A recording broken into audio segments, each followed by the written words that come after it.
लीलामय विग्रहाय हेमावदिभ्य छविसुन्दराय तस्मै महाप्रेमरसोप्रदाय चैतन्यचन्द्राय नमो नमस्ते। तो हम विचार कर रहे थे क्या है परिच्छिन्नत्वेपि विभुत्वम। तो कहा था परिच्छिन्नस्यैव तदाकारस्य विभुत्वम पुनः विवद अनुभवेन उक्त उपोषन्यायेन दर्शयितुम प्रकरणम आरभते। परिच्छिन्न का ही जो है तो उसका वही विभु होता है, ये सिद्ध करने हम चल रहे थे। तो लिख रहे हैं उत्क्षेपणम गर्भगतस्य पादयो किं कल्पते मातुरधोक्षजागसे किमस्ति नास्ति व्यपदेशभूषितं तवास्ति कुक्षे कियदप्यनन्त। ये कहाँ है? ये ब्रह्मस्तुति में है ना, भागवत के 10वें स्कंद के ब्रह्मस्तुति में लिखा हुआ है। तो क्या लिख रहे हैं? कह रहे हैं उत्क्षेपणम गर्भगतस्य पादय। हुआ था शायद, मुझे लग रहा है। कैसे हैं आप? बोले उत्क्षेपणम गर्भगतस्य पादयो। बोले आप जो उत्क्षेपण होते हैं, उत्क्षेपण मतलब कर्म का 5 भेद है। क्या क्या भेद है?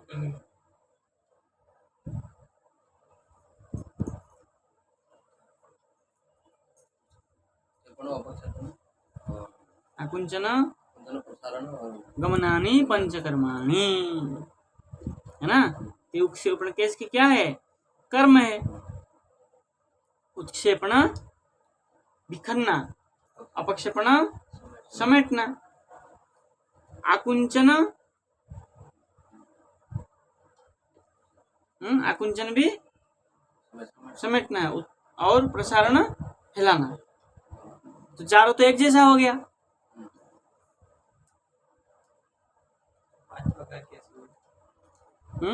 देखिए उत्क्षेपण और अपक्षेपण। अपक्षेपण नीचे दबाना, आकुंचन इस जमीन में फैलाना, समेटना, और आकुंचन प्रसारण ऐसे फैला देना। और गमन, गमन भी 5 है।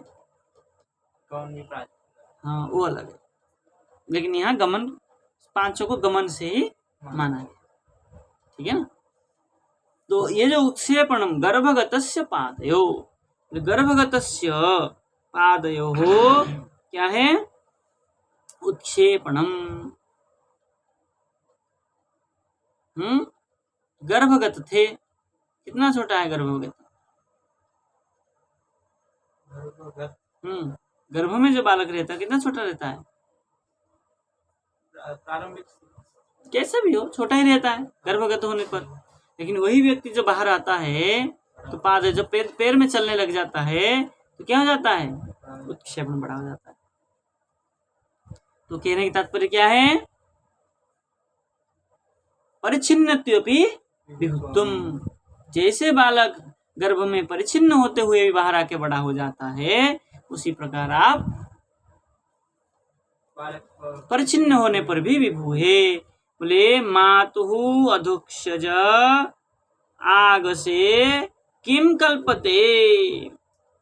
बोले माता के जो मातुहु अधुक्षज, अधुक्षज भगवान माता के गर्भ में जब रहते हैं, बोले क्या है? बोले आग से किम कल्पते, वो जो आते हैं वहां से उसकी कल्पना क्या करना है।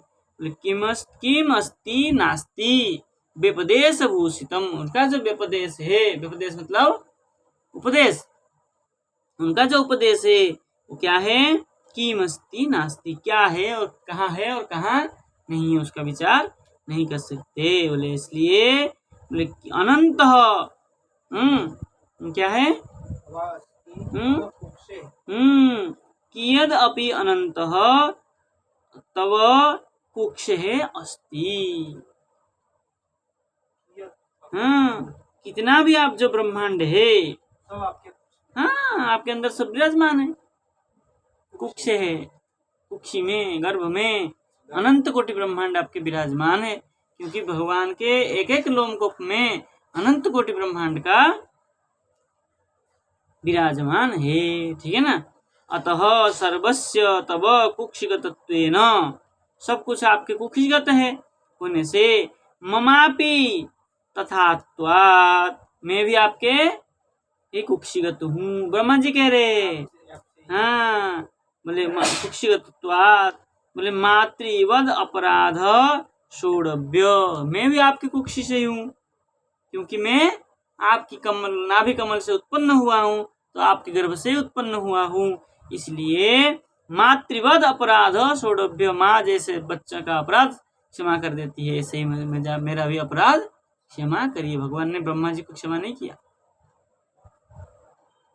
इंद्र को तो क्षमा कर दिए, ब्रह्मा जी को क्षमा नहीं किए, इसलिए कह रहे मातृवत मुझे क्या करे, अपराध षोडव्य, मेरे अपराध को क्षमा करे।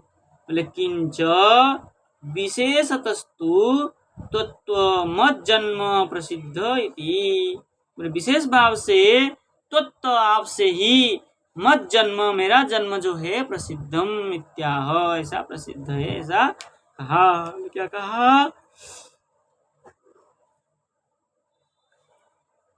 जगत्त्रयांतो दधि संप्लवोदे नारायणस्योदरनाभिनाला विनिर्गतो स्तुतिवाङ्मनैमृषा किन्तु ईश्वर त्वन्न विनिर्गतोऽस्मि। अब कह रहे हैं जगत त्रय, जगत त्रय, जगत त्रय मतलब तीनों लोक। जब भूर्भुवस्व हो गई मानिए, तो क्या कह रहे हैं, जगत त्रय अंतो उदधि संप्लवोदे, क्या हुआ था, उदधि जल के उसमें क्या हो गया था, अंत हो गया था, मतलब जो संप्लवोदे अंत, डूबा हुआ था, छुपा हुआ था। तब नारायण से उदर, नारायण के उदर से, नाभि नालात, नाभि की नाली से क्या हुआ, बोले क्या है, विनिर्गत बात में लगेगा ना, अजस्तो इति, हाँ, ब्रह्मा क्या हुए, अजस्तो इति विनिर्गतः, वहां से वो निकले। बोले कैसे निकले, बोले बांग न भाई,